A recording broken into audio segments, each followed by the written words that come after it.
Welcome back to the Word for the Valley podcast, where we listen to sermons from Pastor Mike's in-depth teaching through the book of Matthew.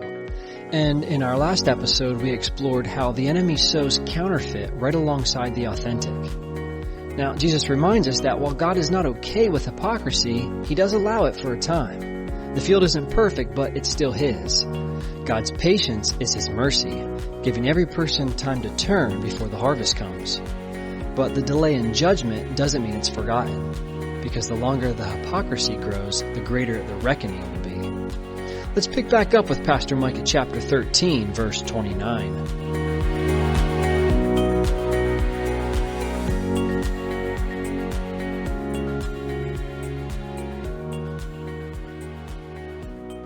But no, he says, lest you gather up the tares, or while you gather up the tares, you also uproot the wheat with them. So he says, let both grow together until the harvest. Let both grow together until the harvest. Now in my notes, I had this comment. This parable accounts for the evil done in the name of the church throughout history.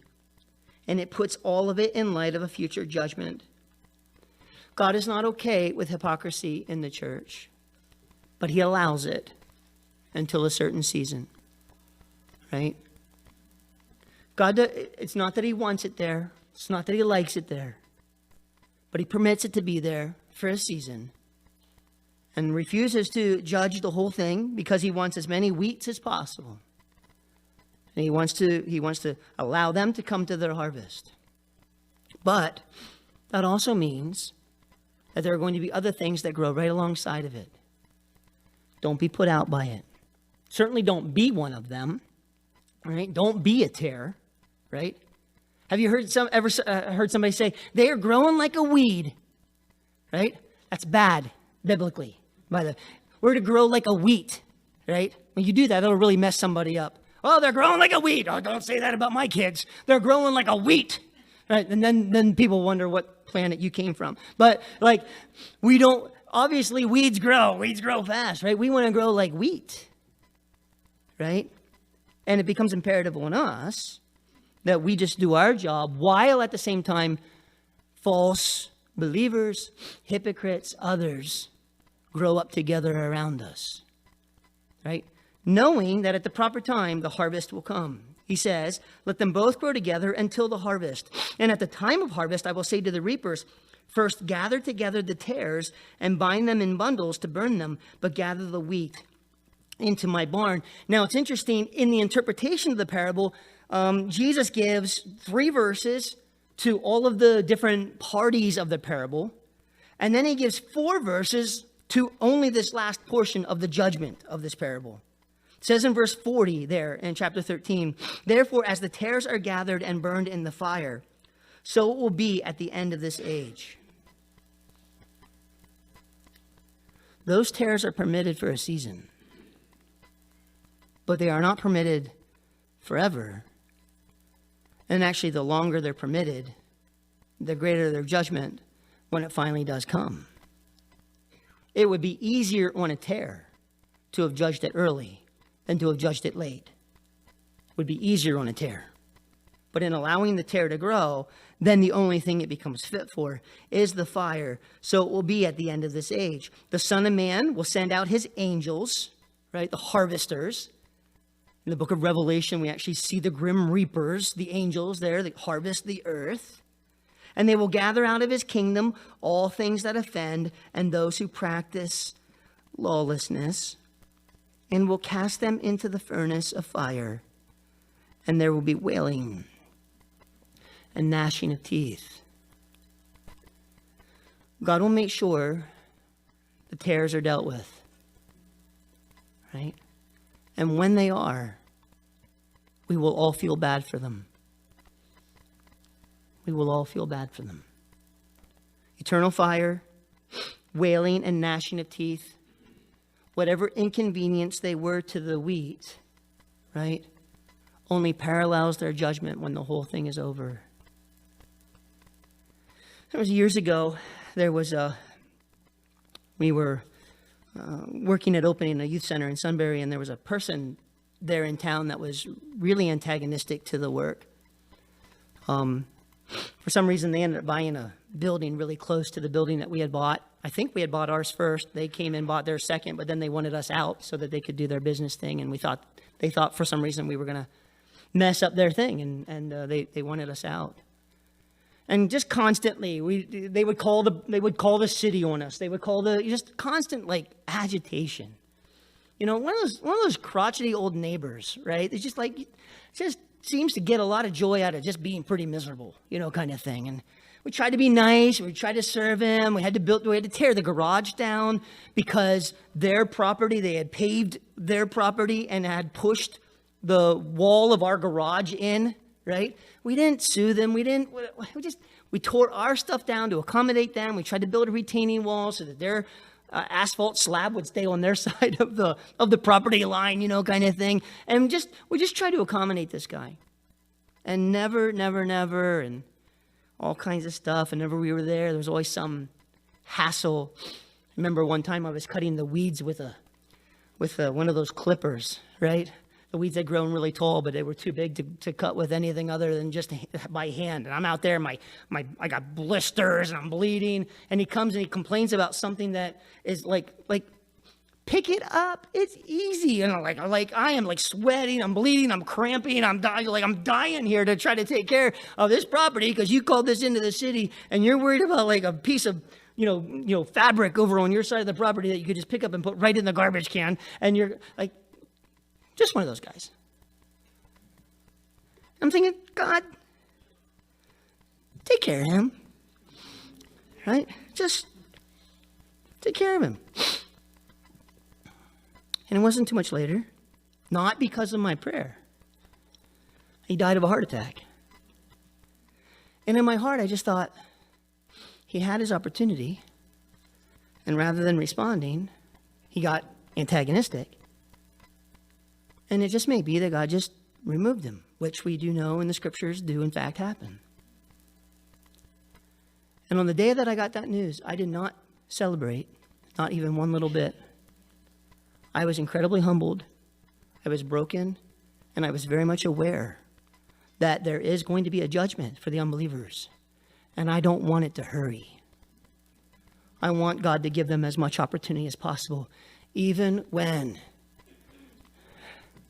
they're obnoxious and mean and cruel and harmful. Give them another chance. Because at some point, they don't get another chance. And on the backside of it, it's fire, it's wailing, it's gnashing of teeth. Right? Many of you guys have heard me say this before. People talk about hell as if it's going to be a party, right? Highway to hell, and there's a kegerator down there, and we're dancing around with pitchforks and these kinds of things. Like AC/DC plays, gigs in hell or something like, and people talk about it like that. Listen, if you are near anybody in hell, if you are near them, they will hurt you. Your closest friend in hell would be your greatest abuser, and you would be theirs. It would actually be better to be distant in hell and alone than to be near anybody, because they will only harm you. There is no good there. There is no good there. Only evil. There is fire, wailing, gnashing of teeth. And then he says in verse 43, the righteous will shine forth as the sun in the kingdom of their Father. He who has ears to hear, let him hear, right? There will be a day where the kingdom is purified and the only thing allowed in it is the righteous, right? That will be an awesome day, right? We will look around and all we will see is purity, is goodness, is love, is grace. All we will see. And then we'll think, how did I get here? And then we'll look to the Lamb at the right hand of the throne. And we will remember that's the only reason I or anybody else are here, right?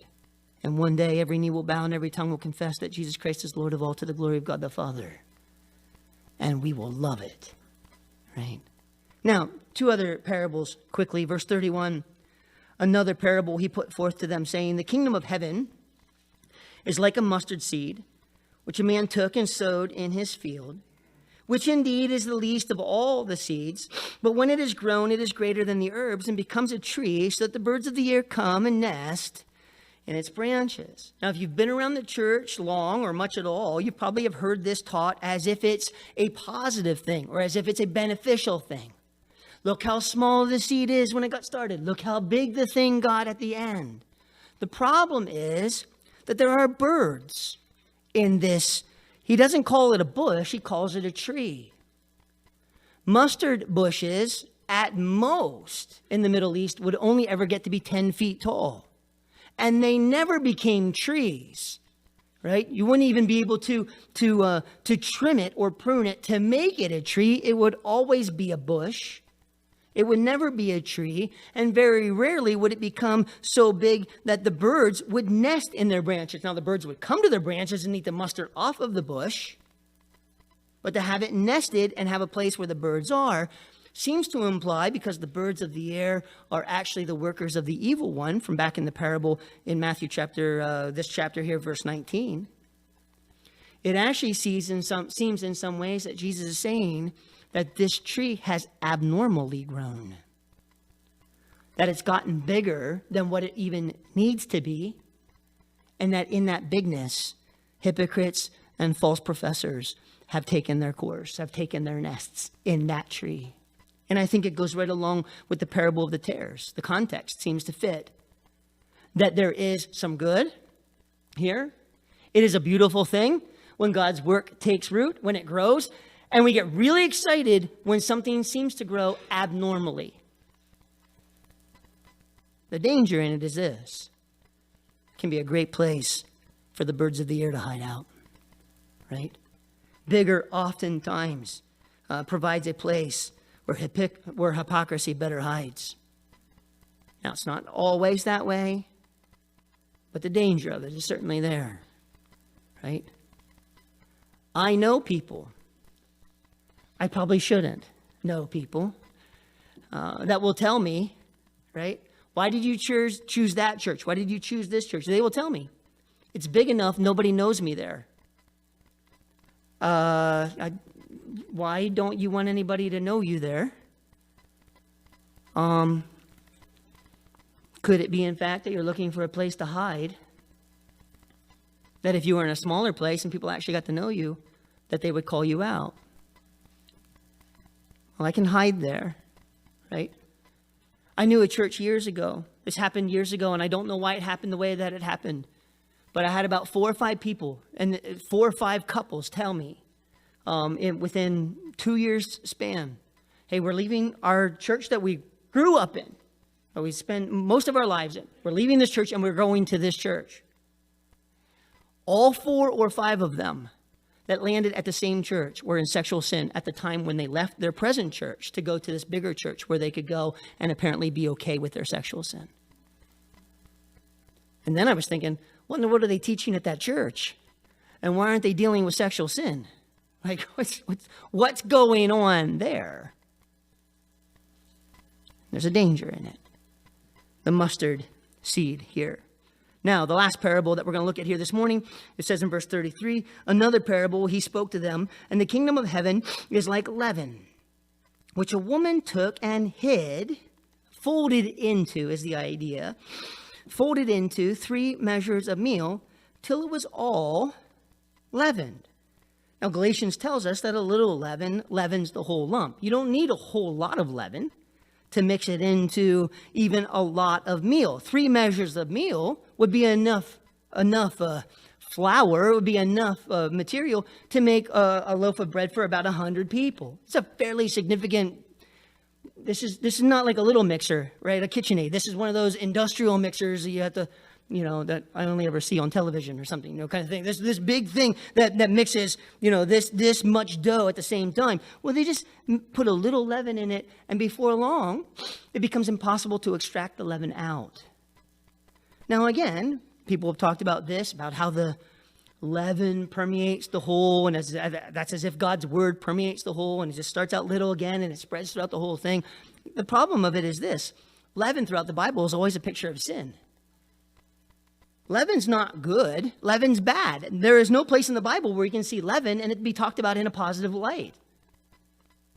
Leaven is evil that gets mixed into the meal. And the problem is that it gets mixed into it in such a way that it can't be taken back out. And if you're making unleavened bread, in our household, we have to be very careful with gluten dough, gluten bread, gluten flours, and gluten-free flours, right? The majority of our house now is eating gluten-free. Not me. You're gonna have to prove to me that I got a problem with gluten to get me off of it, kind of things. I like my pizza dough as gluten-y as possible, please, kind of thing. But Aiden and Julie and Bryn now eat gluten-free. You get a little crossover of the dust, and it can be problematic. People who don't cook gluten-free don't realize the ease of contamination, the just having the two things in the same room can get cross-contamination, and a little bit of gluten for some people can be incredibly painful and or life-threatening. Well, if you're making unleavened bread and you just folded in a teaspoon of yeast, leaven, the only thing left is to take those 3 measures of meal and throw it out. Because there's no way you're going to make unleavened bread out of that, having folded in just even a little bit of yeast. You've ruined the whole thing. And these parables, I do believe, the Lord is warning us. He's speaking to us of the other side of his kingdom, the other things that we need to take into consideration. I would love, I think, to be able to preach the Joel Osteen message of prosperity. It probably is a good way to make money, it seems, to never have to talk about sin, to never have to talk about judgment. He says he refuses to talk about hell, right? He's made up his mind that he's going to focus on the positive side of the message, and whether that's the Lord or not, whatever kind of thing. In some ways, I could wish that would be my message too. God, just give me the positive stuff. But it doesn't seem to be the way the Lord handles things. He doesn't stick his head in the sand and act as if the ungodliness does not exist. He isn't oblivious to its source. And it's not as if he doesn't care about his judgment. That is a part of the kingdom too, that God has to deal with for the other side of it to be of any benefit at all. Listen, if God doesn't judge sin, listen, if God doesn't judge sin, you and I don't get into heaven. Because if God allows into heaven that which hasn't been just, he is going to propagate a heaven that will be hell. What kind of injustice? If God just said, he's just too nice to deal with this particular sin, right? Child abuse. God is just too nice to deal with child abuse. There's no way he can judge child abuse. And he allows child abusers into heaven that remain child abusers throughout heaven. What kind of heaven are we talking about? But this is how a lot of people think about God. That he's just too nice to judge sin. Listen, God's grace extended to us is only because he judged sin. But he did not judge that sin in us. He judged that sin in his own pure, spotless Son on the cross.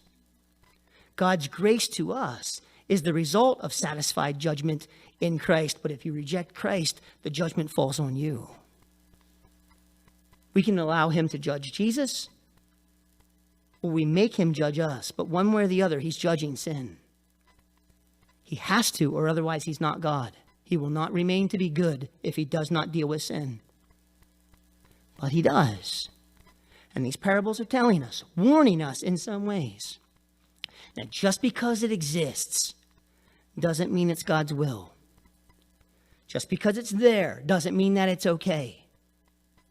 that most of this is playing out in time. A lot of it needs to breathe a little bit, right? The dough needs to breathe a little bit. It needs some time. You can't tell like this. You don't know right away. Sometimes that bothers me, but at the other point, I think it's probably good for me. Because if I knew right from the start, every now and then you get somebody that says, well, I know people's hearts. One, no. Two, why would you want to? Three, what are you doing with it if you actually do in fact know it? Like, I mean, how in the world are you helping? Like, some people just think they got like the discernment thing and they can just like see into human hearts. When it tells us pretty clearly in the Bible, no man knows what's inside even his own heart, except God himself knows what's inside the heart of man. Or your heart is deceitfully wicked to yourself. You don't even know what's inside your own heart. Otherwise, what's inside somebody else's heart? But two, like, why in the world would I want to know what's inside somebody's heart? I don't want to know all of that. Because I would probably end up feeling the obligation of dealing with it the wrong way. But what I have found is this. Give a situation enough time, and they can't help but reveal what's in their heart. Give it enough time, watch it play out, and they will out themselves. We'll know whether or not they're sincere or not. Just give it time. We'll know whether or not they're Christians or not. Just give it time. Right? Is this church pure? Every now and then people they want to evaluate Calvary Fellowship. Is Calvary Fellowship pure? Are we right? Are we doing everything? No. What are you talking about? Is this church pure? Right? But what I do know is this. When I need to deal with something, I'll be made known of it. Right? I'll be made aware of it. Until then, it's good being stupid. It really is. Right? It's good not trying to figure out where the tares are in this field. Because nobody wants to relate to somebody like that. Right? John Corson calls those people sin sniffers. They're always hunting around looking for sin in somebody else's life to sniff it out and then point at it and make it a big deal. Sin sniffers get kicked right in the nose. Right? It's what you do to a dog that gets too close and begins to threaten you. Right? You don't put up with it. You can't. Right? We don't need that in the church either. Right? When it's time, God will make it very obvious. And then we will have to do what the Bible says we're supposed to do about it. Until then, keep growing like a wheat. We learn that God's kingdom holds both mercy and judgment, both grace and truth. He doesn't ignore sin or pretend evil doesn't exist. Instead, he patiently gives time for repentance while making it clear all sin will be judged, either through the cross of Christ or by personal accountability. These parables remind us that time is not permission, it's opportunity. Opportunity to turn towards grace, to trust Christ's finished work, and to let his righteousness stand in our place. All right, that's all for now. Thanks for joining us again. This is the Word for the Valley podcast. So long, everyone.